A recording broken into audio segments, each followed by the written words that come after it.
gritty and at the same time feminine. That's great. I like that. Do you ever get, do people say, hey, why don't you take more feminine roles? I think people wonder why my choices, certainly. And I can now say, because I also see kind of a,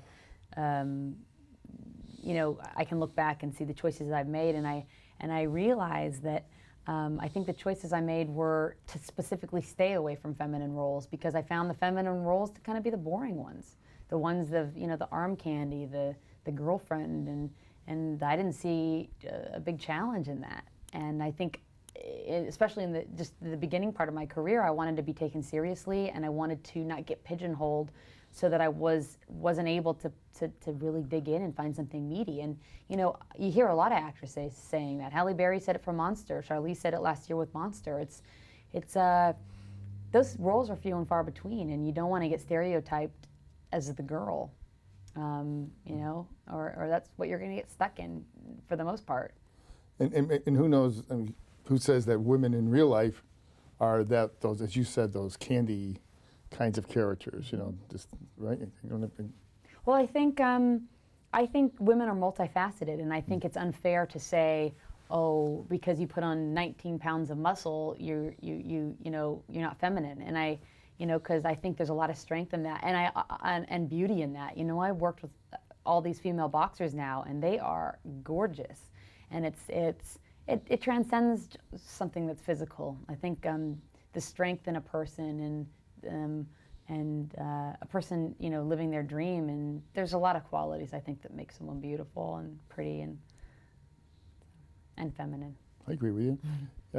Did you learn how to get tough, or were you tough to begin with? You know, I think I had to be tough. I think, you know, I think that I'm a fighter. I think that you know, I grew up in a trailer park, and I didn't grow up with a lot of money, and I wanted out. You know, not that I saw it as a negative as a kid, but I wanted to live my dream, and I feel so blessed and so thankful to be able to be living my dream, and you know, it's you have to really, I think, be driven and determined and focused, and you have to break through people's image barriers of you, and you know, my hair was this long when I got Boys Don't Cry. You know, people, you probably look at me and go, oh, her as a boy, but you know, you have to fight and say, I can, and then, you know, you have people like Clint Eastwood who believe in you and say, I can see you in this role, and you're thankful for that. What about, if you don't mind my asking, what about your relationship with your family?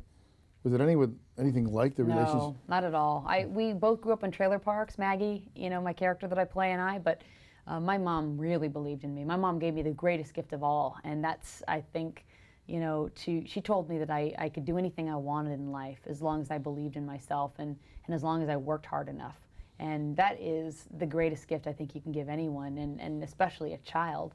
You know, I never doubted it. I just went out and said, okay, I'm going to work really hard, and I want to do this. And now I realize how much luck is involved.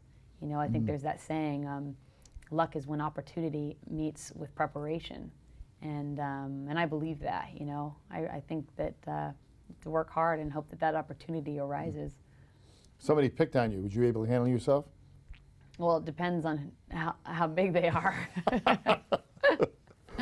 You look as if you'd land a good right, though. I do. That's my power shot, even though I'm a lefty. Thanks. Thanks. Really nice talking to you.